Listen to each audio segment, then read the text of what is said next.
Hello and welcome back. It's so good to have you here again. Thanks for joining me.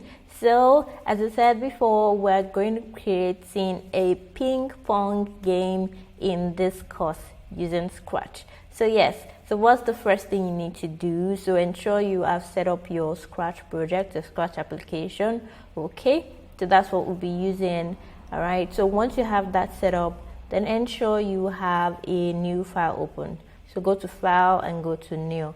So yes, ensure your file is as blank as mine, just like mine is looking right now. All right, so the next thing you want to do is to rename your file. All right, so let's do that. Ping pong. So this is where we would be renaming our file. So just in case you don't know the interface of all of this of Scratch yet, yeah, it means you are yet to take the prerequisite course, which is the getting started with Scratch programming. So yes, you need to take that course to be able to understand the entire Scratch interface. Yes, so do that and then come back to this course. Okay, yes, so next we've renamed our file. Next thing we want to do is to get started with our game as fast as we can.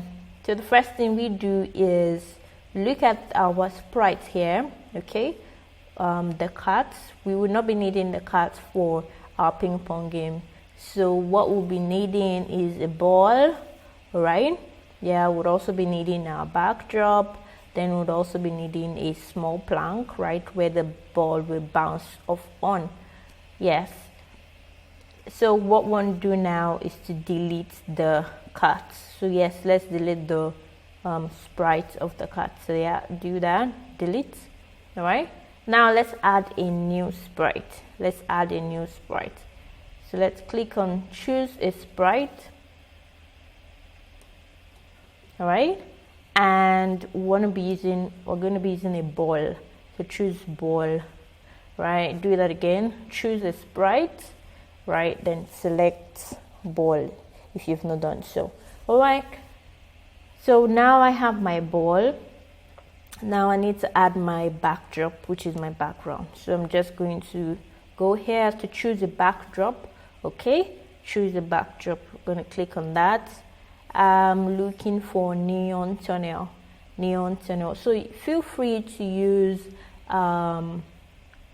the background or backdrop that you like, but for me I would like to use neon tunnel, this particular one, neon tunnel. All right, so yes, now you can see my sprites and also my backdrop. Okay, so right now if you take a look at this particular place, you see where the word backdrop 2, it means there's an existing backdrop.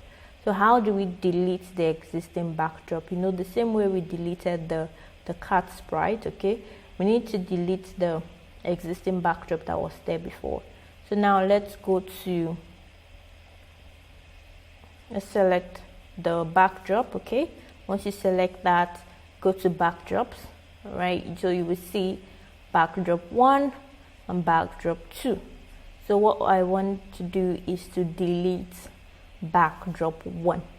Okay, so what I want us to do is to delete backdrop 1. So how did I get here again? All right, first of all I selected my backdrop, okay, and then I clicked on backdrop from the top here, and then I can see 1 and 2. I want to delete number 1. Right, so now I have only one backdrop here, which every one of us should have now, right? So once you have that, just give me a thumbs up. Okay,